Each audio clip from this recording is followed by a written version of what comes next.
Hey, Pat here from Dead Things. Just wanted to talk about some of the things that I've been working on lately. I've been following Steve-O's tutorials on the Picaxe microcontroller, the 18M2, and watched the Ustream last week, last Saturday, which was very enjoyable. They had their share of problems. They couldn't get the feed running properly. It kept timing out and pausing, and they'd have sound and no video and no sound, and so it was challenging. It took them about a good hour and change to get everything straightened out, but once they did, very enjoyable, very informative.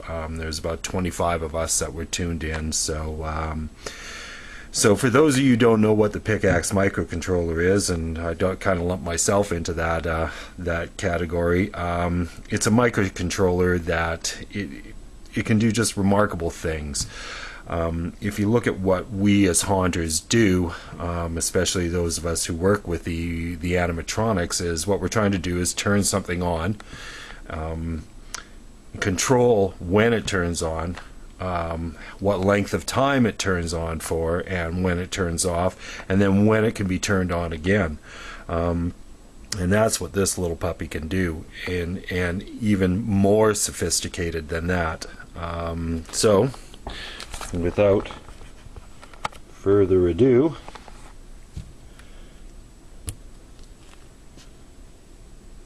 yay, I've got a blinking LED. Monumental! Now,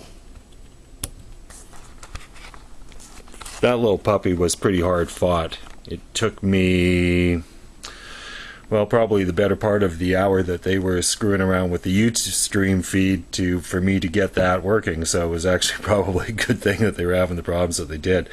Basically, what it boiled down to for me is that my computer, I had to assign a COM port to the programming cable, and then this little guy, which is what we record through, and that's just an 1/8 inch stereo jack. It has to plug into a certain one of these pins on the microcontroller, and I had them not plugged in correctly. I didn't have it wired correctly.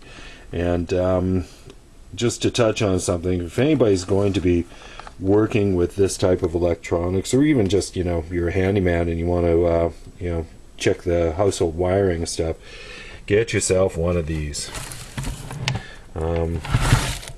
This is a multimeter. This is actually a very good multimeter. I think this is about an $80-$90 multimeter. I got it on sale for $20. I actually bought it because I'm a musician, and we were doing a gig where we were doing the production ourselves. First time that we were bringing in production ourselves, not paying a production company to bring in sound and lights. We were doing it, and we get there and wire up the PA, and it blows up. It ended up being a frayed wire in one of the speaker cables, but I didn't have a multimeter, and I couldn't figure that out. So we're supposed to be on 10 o'clock, 11 o'clock. We're still struggling to get this PA up and running with our balls hanging out. And if I had a multimeter, I would have been able to figure that out a lot quicker and move on and get the show running. So hence I went out and bought one of those. So absolutely essential if you're going to start working with this stuff. So just to kind of go on a little bit about why a multimeter, or why not a multimeter, why a microcontroller. You can see that this light is blinking. Notice how it's blinking. Fast blink, slow blink, fast blink, slow blink.